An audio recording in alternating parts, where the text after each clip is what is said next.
Welcome back to another episode of the Day to Day with Daidrien podcast. And I want to give a special welcome to my new listeners joining the collective. Today's topic is going to be about the law of attraction.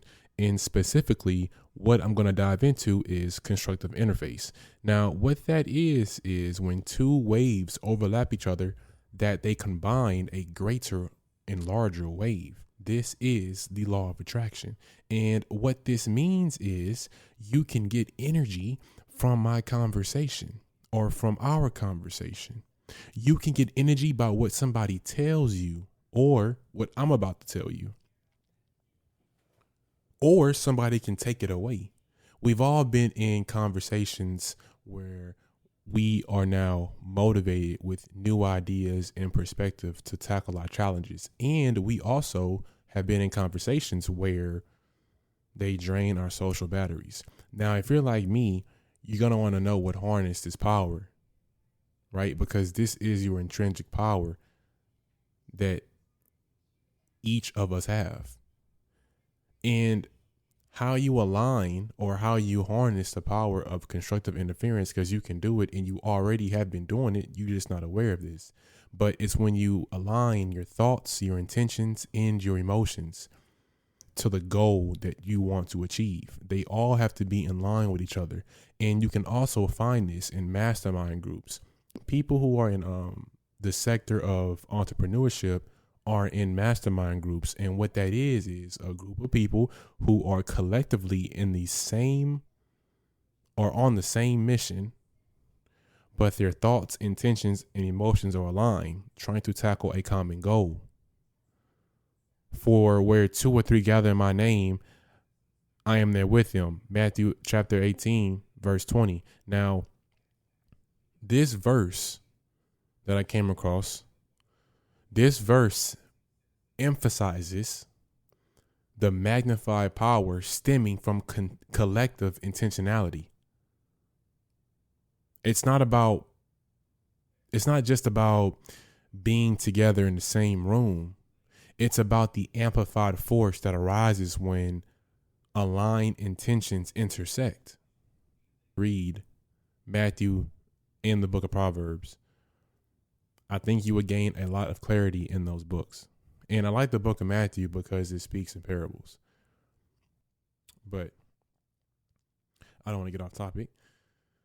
And for some reason, while it's on the tip of my tongue, I want you to be mindful of someone who says equally yoked, because this could be a trap. And if you ever hear this, now I hear this more from the queens than I do the kings, but if you hear this, I want you to ask probing questions to see what it comes down to. And it must come down to core beliefs. If the core belief is strong, the purpose is strong, then she can submit. And all submit means is submission. Under the same mission, together. Some men take that word and throw it around in podcasts to use as a derogatory term to make women feel inferior, and that's not the case. Because if the core belief is strong, the purpose is strong. And that's what it's all about. And with something like that, I have seen it where relationships have stood the test of time because the belief was the same. I want you to think of a magnet really fast. A magnet attracts things with a force that you cannot see, but it's real.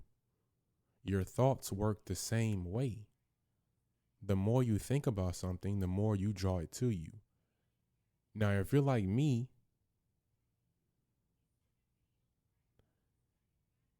you would probably want to know where this frequency comes from. And if you're not like me, I'm going to tell you anyway. And it's in the area of the brain called the gray matter. And the gray matter is the outermost layer of the brain. And the gray matter surrounding the cerebrum is known as the cortex of the brain. Now, I say this because it's very important to be mindful of what you think of the most, what you watch, and what you say.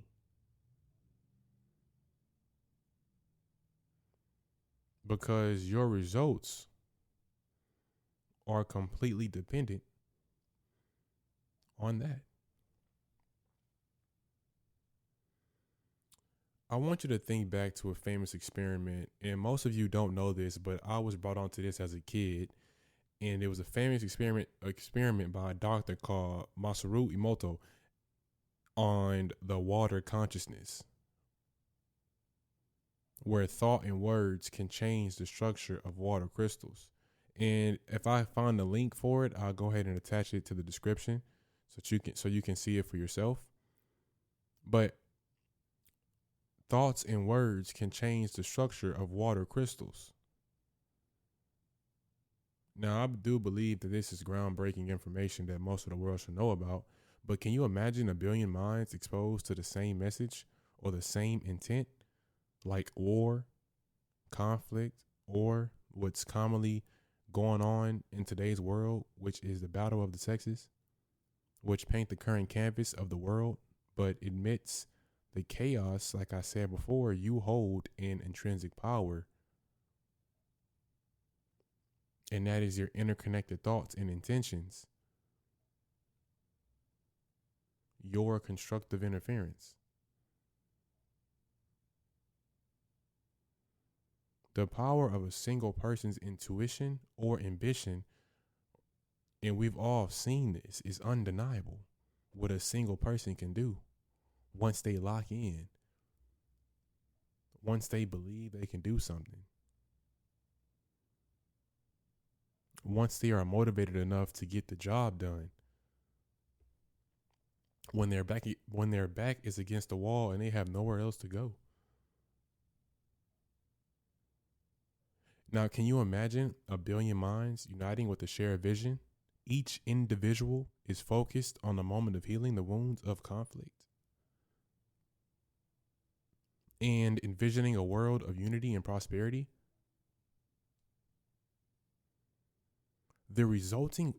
Think about this. If we were all on the same page of prosperity, because we all want peace. Don't let anybody lie to you and say otherwise. The resulting wave of collective, positive, constructive interference would be overwhelming. Did you know your thought is energy? Your thought is the most potent form of energy there is. And during this research that I have been on a journey of, I keep coming across the quote from Einstein. And Einstein said, energy cannot be created or destroyed. It can only be changes from one form to another. I keep seeing that quote. What that means is all there was and all there ever will be is omnipresent. And omnipresent means being aware. Being everywhere. But you have to be aware of it. But it means everywhere. That's what omnipresent means. So whatever you want is already here. You just have to tune into it. Your thoughts are cosmic waves that penetrate all space and time. And like I said before, your thoughts will dictate the results you get. I want you to understand something. People who are at war with themselves can't give you peace. People who lie to themselves can't give you honesty.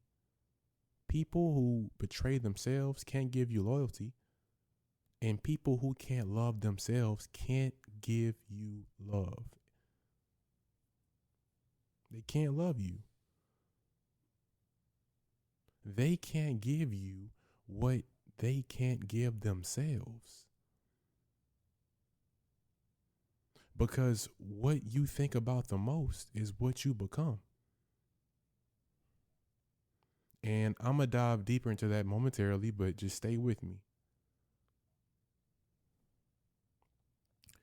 And what it comes down to is honestly, because many people don't know this type of information. And if they did have it or they heard it, they wouldn't know what to do with it. And all it really takes is making the right person famous to spread the right influence. And with power like this, that intrinsic power that you have that you can tap into, we could end world problems. And this isn't widespread knowledge because it challenges the conventional paradigm. And I'm going to break that down, what that is. But all a paradigm is are patterns of something or a model.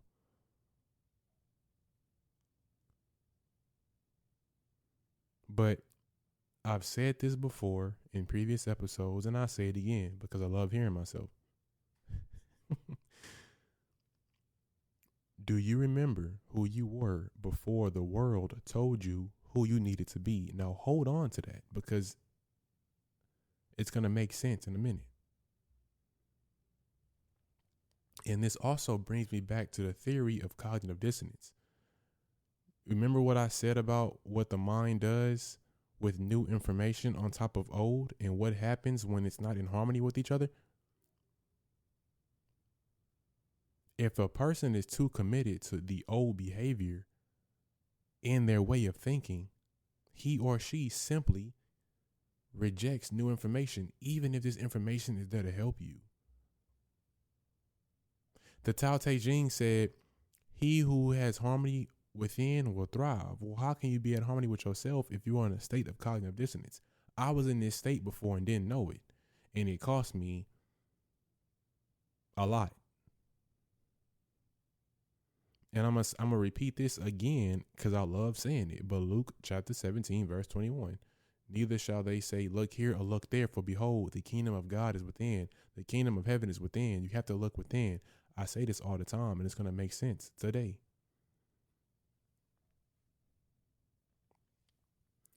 I'm going to dive off topic for a moment. And I want you, for some of you, you may know who the Upanishads are from India, but if you don't, they said something to me and it resonated when I was reading their quote, and it said something to me.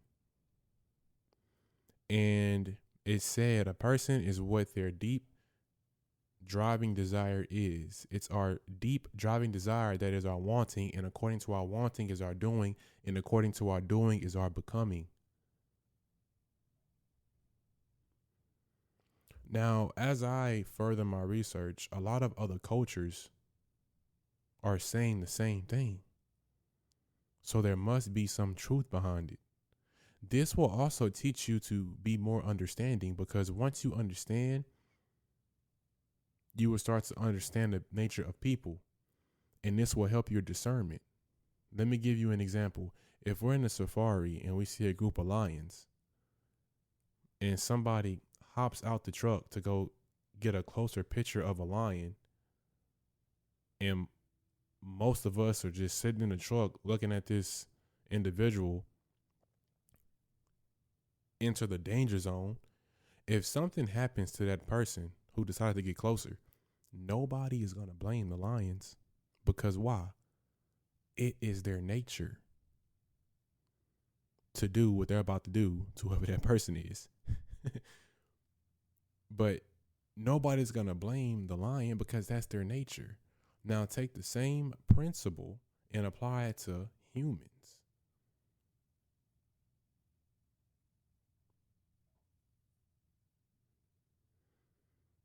Now, once you understand the nature of some people, you will understand how to navigate your emotions and who you give your time to with certain individuals. This will also help you with your trust issues, because it's not other people you don't trust. You don't trust how you'll react to the betrayal. That's where trust issues lie. It's not the other person. Secretly, we never really trust anybody. And we've been taught that growing up. That's a paradigm. But once you start to understand the nature of some people, this will go away. these trust issues will go away. You will know who to give your time to. You will know who to pour energy into. You will know a lot more about what to do instead of walking into a blind like most of us have. And we always get let down. It's because most of us don't understand the nature of people. But let's get back on topic. There was a doctor by the name of Thurman Fleet, and he was involved in the healing arts of holistic health. Now, this is something that I'm into, which is why I found the doctor in the first place. And he said something that stuck with me. And he said the mind is an activity, not a thing. I was like, what? The mind is an activity, not a thing. No one else has seen the mind. And in order to gain clarity and eliminate confusion, I will create an image we can work with in the brain, or with the brain, or work with, period. But I'm going to attach that, or I have attached that in the description below to give you a visual of what I'm talking about. He said, so essentially what he's saying is the brain is a thing. The brain is a mass of molecules, is what he's saying. And the mind is activity, what you think is activity. So you have to separate the two. So in the illustration, you have the conscious mind at the top and the subconscious mind at the bottom, and then the body. So, you're going to need to look at this visual to understand what I'm talking about, or you can just listen to me. I'll try my best to explain it. But the top of the mind or the conscious mind is your thinking mind. When you educate yourself, your intellect, this is where that stuff is stored. You have choice here. You can either accept or reject the information. And your subconscious mind is your emotional mind. You must accept. You cannot reject. And this mind is scary, but this mind doesn't know what's real or imagined. And when you understand your emotional mind, then you'll be able to control your emotions, because another person can't make you mad or upset. They can't. But I'll break that down in a further episode. But us today, right, we have a war on influence. You have television, you have movies, you have other people, you have the news, and a lot of this information is negative information because that's just the world we're living in. But in this mind, you can reason, and if you can reason, you can choose to accept or reject the information that you are consuming. You don't have to accept the negative information. That's the best part about the conscious mind. But most people don't reject the negative information, leaving the mind wide open, going straight into the subconscious mind. And like I said before, this mind does not have the ability to reject or accept information. It doesn't have it.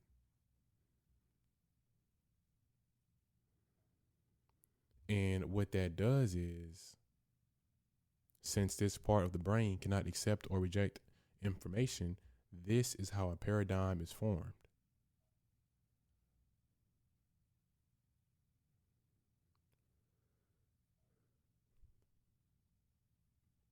But if that's still kind of hard to grab onto, let's get a little bit deeper so I can explain this. Here's a better example. Let's take it back to where it all starts, as being an infant. And you see the world around you, right? You still have the same influences that you have now you did when you were a child. Other people, the news, television, what you consume, going straight into the subconscious mind, because the baby doesn't have, I want to say, I don't want to be wrong on this, but critical thinking skills. They can't choose, accept or reject information. They're not. You said they just consuming all the information. They're not thinking about it.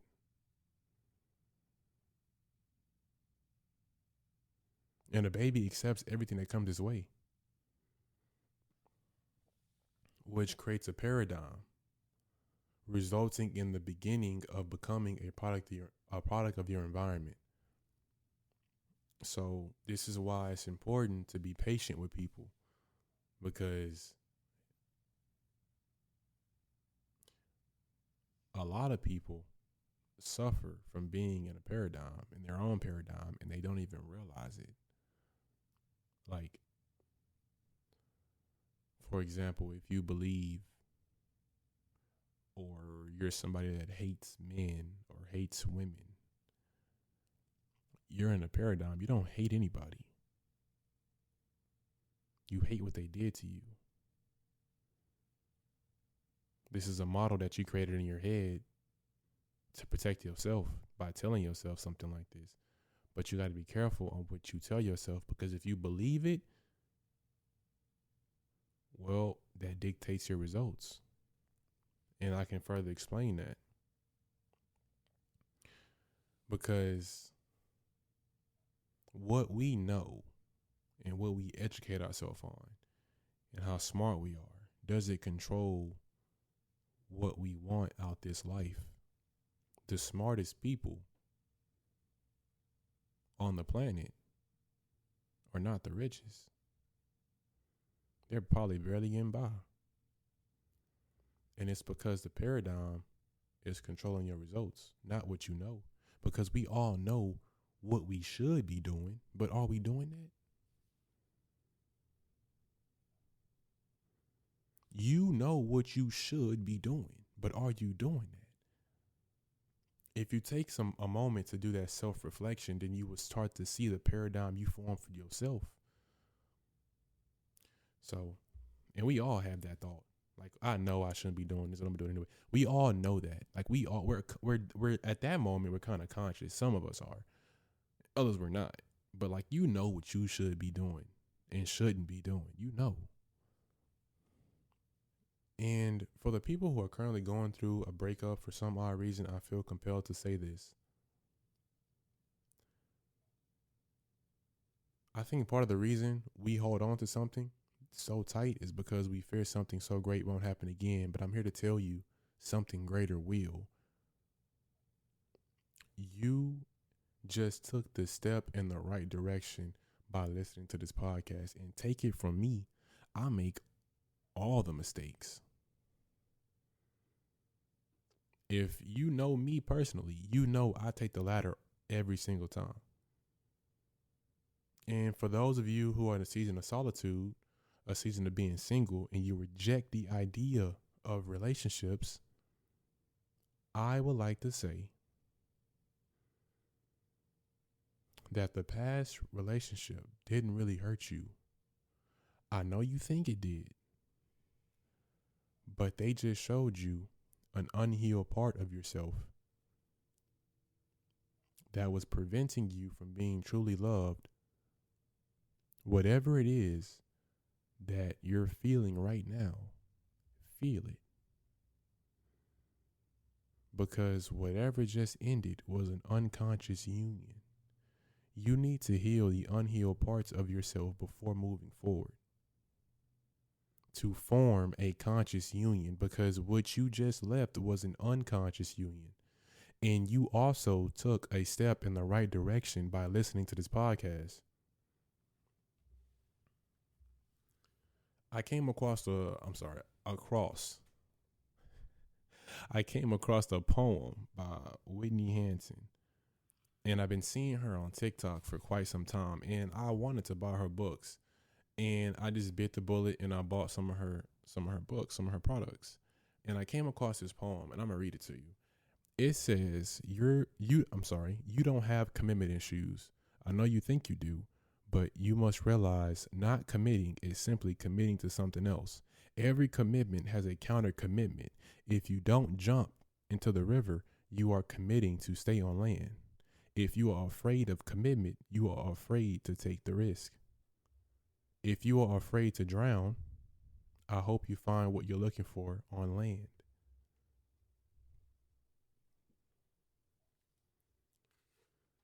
It's crazy because I came across that after all this research, and that kind of tied the knot for me. I'm like, man, that's kind of deep. And looking back, it's true. Every commitment has a counter commitment. I want to say people change under a few circumstances. When they hurt enough, they have to. When they see enough, they're inspired to. When they learn enough, they want to. And when they receive enough, they're able to. Those are the only types of changes that I see. Or I'm going to say it like this. Those are the only type of situations where I see somebody change. Certain information will change your life. And depending on what you're going through, some information at the right time can completely change your outlook.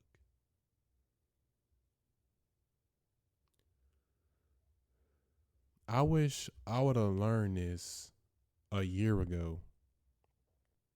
And I'm going to read something to you real fast. And I also wish, I can't even talk today. I also wish that somebody told me this a long time ago, but it says she is not the princess that needs saving. She's the warrior who needs a home, a place to rest between her battles. So be her home, not her hero. And for the queens, he is not the king that needs saving. He is a warrior who needs a place to rest between his battles. So be his home, not his hero. That is my time, ladies and gents.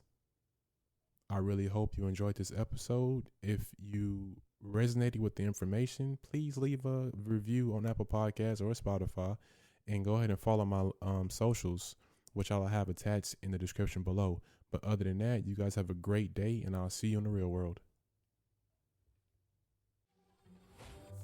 Thank you for tuning into this episode of Day to Day with Daidrien podcast.